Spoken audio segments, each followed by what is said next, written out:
Hello दोस्तों, आज हम महाद्वीप के बारे में बात करेंगे। महाद्वीप है वो आपके social science subject second grade में लगता है। जो सेकंड ग्रेड की तैयारी कर रहे हैं उनके लिए एक महत्वपूर्ण टॉपिक है। आज हम इसकी बात करते हैं। इसमें पहला है महाद्वीपों की उत्पत्ति। जर्मन मौसमविद अल्फ्रेड वेगनर ने महाद्वीपीय विस्थापन सिद्धांत सन 1912 में प्रस्तावित किया था। अल्फ्रेड वेगनर है, उन्होंने महाद्वीपीय विस्थापन सिद्धांत है वो सन 1912 में प्रस्तावित किया था। यह सिद्धांत महाद्वीप एवं महासागरों के वितरण से ही संबंधित था। महाद्वीप और महासागरों के वितरण से ही संबंधित था। इस सिद्धांत की आधारभूत संकल्पना जो थी वो यह थी कि सभी महाद्वीप एक अकेले भूखंड में जुड़े हुए थे। एक अकेले भूखंड में सभी महाद्वीप है वो जुड़े हुए थे। वेगनर के अनुसार आज के सभी महाद्वीप इस भूखंड के भाग थे तथा यह एक बड़े महासागर से घिरा हुआ था। उन्होंने इस बड़े महाद्वीप को पेंजिया का नाम दिया था, जिसका अर्थ होता है संपूर्ण पृथ्वी। पेंजिया का अर्थ होता है संपूर्ण पृथ्वी।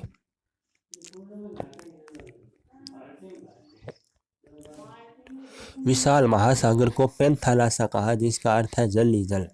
यानी जो महासागर था उसको पेंथालासा कहा, जिसके अंदर जल ही जल प्रस्तावित था। पेंजिया का जो उत्तरी भाग है वो लारेशिया या अंगारा लैंड, जिसका दूसरा नाम अंगारा लैंड है, और दक्षिणी भाग है वो गोंडवाना लैंड है वो को प्रदर्शित करता है।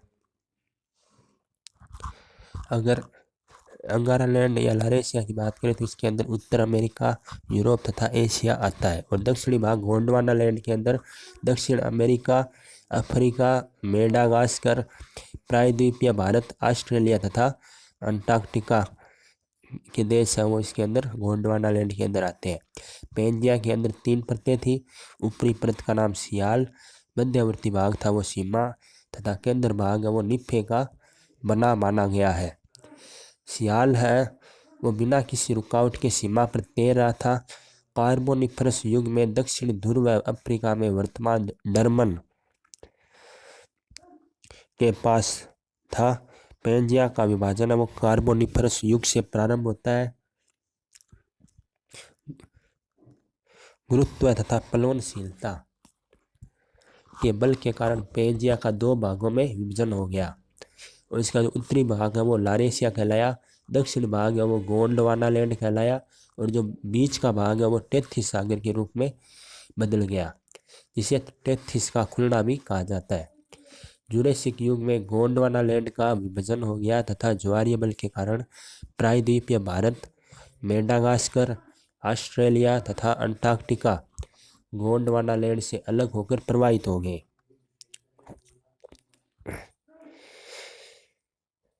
इसी समय उत्तर तथा दक्षिण अमेरिका पश्चिम की ओर प्रवाहित हो गए। प्रायद्वीपीय भारत के उत्तर की ओर प्रवाहित होने के कारण हिंद महासागर का निर्माण हुआ। दोनों अमेरिका के पश्चिम की ओर प्रवाहित होने के कारण आंध्र महासागर का निर्माण हुआ। आंध्र महासागर का एस अक्षर का रूप है वो उत्तर तथा दक्षिण अमेरिका की पश्चिम दिशा में विभिन्न दर से प्रवाह के कारण संभव हुआ था। दोनों अमेरिका के पश्चिम दिशा की ओर से प्रवाह के कारण मध्य अटलांटिक कटक का निर्माण हुआ। आर्कटिक सागर तथा उत्तरी ध्रुव सागर का निर्माण महाद्वीपों के उत्तरी ध्रुव से हटने के कारण हुआ है।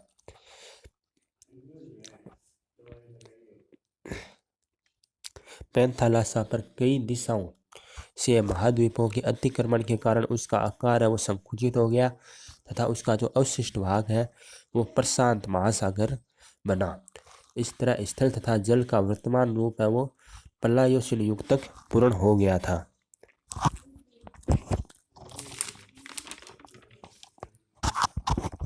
इसके बाद जो प्लेट विवर्तन की सिद्धांत है वो है महाद्वीपों व महासागरों की उत्पत्ति से संबंधित महाद्वीपों व महासागरों की उत्पत्ति से संबंधित जो नवीनतम सिद्धांत है वो प्लेट विवर्तन की सिद्धांत होता है। प्लेट शब्द का सर्वप्रथम जो प्रयोग है वो टूजो विल्सन ने 1965 में किया था। ये यहाँ पे एक इम्पोर्टेंट क्वेश्चन है कि जो प्लेट विवर्तन की सिद्धांत प्लेट शब्द का सर्वप्रथम प्रयोग है वो टूजो विल्सन ने 1965 में किया था। सन 1967 में डीपी मैकेंजी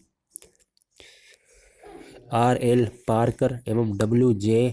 मार्गर ने प्लेट विवर्तनिकी से जुड़े हुए स्वतंत्र विचारों को समन्वित कर एक नई अवधारणा प्रस्तुत की जिसे प्लेट विवर्तनिकी सिद्धांत कहा जाता है। इसमें यह जा सकता है कि प्लेट विवर्तनिकी सिद्धांत किसे कहा जाता है, तो ये इसकी परिभाषा होगी। महाद्वीपों का निर्माण करने वाली प्लेट को महाद्वीपीय प्लेट, और जो महासागरों का निर्माण करने वाली प्लेट है उसको महासागरीय प्लेट कहा जाता है। पेंजिया का निर्माण भी विभिन्न प्लेटों के अभिसरण के कारण ही हुआ था, जिसके टूटने एवं गति करने से वर्तमान महाद्वीपों एवं महासागरों का निर्माण हुआ है। उत्तरी एवं दक्षिणी अमेरिका की लगातार पश्चिम में गति करने के कारण भविष्य में यह एशिया एवं ऑस्ट्रेलिया से टकराकर पुनः पेंजिया का निर्माण कर सकता है, जिसे अमेसिया का नाम दिया गया है। इसके बाद है इसका सामान्य परिचय महाद्वीप का। पृथ्वी की सतह को दो मुख्य भागों में बांटा जा सकता है। बड़े स्थलीय भाग को महाद्वीप तथा बड़े जलाशयों को महासागरीय बेसिन के नाम से जाना जाता है। ऐसा विशाल स्थलखंड जिसके लगभग चारों ओर महासागर स्थित है उसे महाद्वीप कहा जाता है। महाद्वीप है वो जो ऐसा विशाल स्थलखंड जिसके लगभग चारों ओर महासागर स्थित है उसे महाद्वीप कहा जाता है। पृथ्वी का कुल क्षेत्रफल 50,96,00,000 वर्ग किलोमीटर है। महाद्वीप 29% व महासागर 71% पृथ्वी की प्रथम श्रेणी की स्थलाकृति है। इन्हें प्रथम श्रेणी के भू आकार कहा जाता है। स्थल का बहुत बड़ा भाग है वो उत्तरी गोलार्ध में पाया जाता है। उत्तरी गोलार्ध के भूपृष्ठ के 60.7% 60.7% भाग पर जल पाया जाता है, जबकि दक्षिणी गोलार्ध के धरातल के 80.9% भाग पर जल स्थल 19.1 पाया जाता है।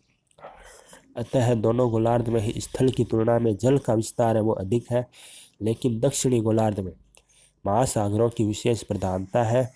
इसलिए उत्तरी गोलार्ध को स्थल गोलार्ध तथा दक्षिणी गोलार्ध को जल गोलार्ध कहा जाता है। पृथ्वी पर 7 प्रमुख महाद्वीप है। यह विस्तृत जलराशि के द्वारा एक दूसरे से अलग है। एशिया, यूरोप और उत्तरी अमेरिका उत्तरी गोलार्ध में है।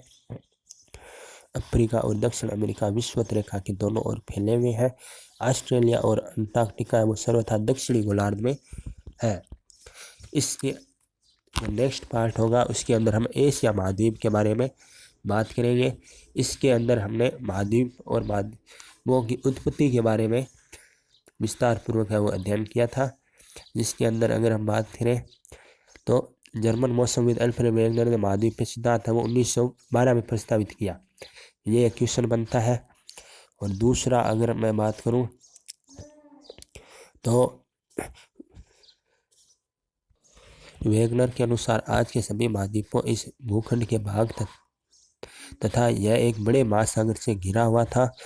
इस बड़े महाद्वीप को पेंजिया का नाम दिया गया, जिसका अर्थ है संपूर्ण। विशाल महासागर को पेंथालासा नाम दिया गया, जिसका अर्थ है जल ही जल। पेंजिया का उत्तरी भाग वो लारेशिया तथा दक्षिणी भाग गोंडवाना लैंड को प्रदर्शित करता है। ये एक क्वेश्चन बनता है यहाँ पे। और दूसरा कि पेंजिया की परतें हैं वो 3 थी। ऊपरी परत सियाल, मध्यवर्ती भाग सीमा, केंद्र भाग है वो निफे का बना माना जाता है। और इसके अलावा अगर मैं बात करूँ तो ये कि गुरुत्व तथा प्लवनशीलता के बल के कारण पेंजिया का 2 भागों में विभाजन हो गया। उत्तरी भाग लारेशिया तथा दक्षिणी भाग है वो गोंडवाना लैंड कहलाया गया, और बीच का भाग है वो टेथिस सागर के रूप में बदल गया, जिसे टेथिस का खुलना कहा जाता था। ये एक यहाँ पे क्वेश्चन बनता है। और इसके अलावा ये कि अमेरिका की पश्चिम की ओर प्रवाहित होने के कारण आंध्र महासागर का निर्माण हुआ। आंध्र महासागर का अक्सर का रूप उत्तर तथा दक्षिण अमेरिका के पश्चिम दिशा में विभिन्न दर से प्रवाह के कारण समूह हुआ। दोनों अमेरिका की पश्चिम दिशा की ओर प्रवाह के कारण मध्य अटलांटिक कटक का निर्माण हुआ। मध्य अटलांटिक कटक का। और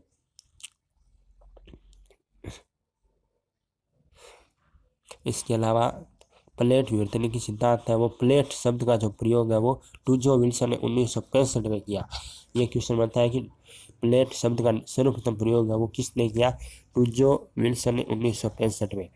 और सन 1967 में डिप्पी मैकेंजी, R.L. पार्कर एवं W.J. मॉर्गन ने प्लेट विवर्तनिक से हुए स्वतंत्र विचारों को सम्मिलित कर एक नई अवधारणा प्रस्तुत की जिसे प्लेट विवर्तनिक सिद्धांत कहा जाता है। प्लेट विवर्तनिक सिद्धांत की यह परिभाषा है: महाद्वीपों का निर्माण करने वाली प्लेट को महाद्वीपीय प्लेट एवं महासागरों का निर्माण करने वाली प्लेट को महासागरीय प्लेट कहा जाता है। यह भी एक क्वेश्चन बनता है कि महाद्वीपों का निर्माण करने वाली प्लेट को महाद्वीपीय प्लेट एवं महासागरों का निर्माण करने वाली प्लेट को महासागरीय प्लेट कहा जाता है। इसके अलावा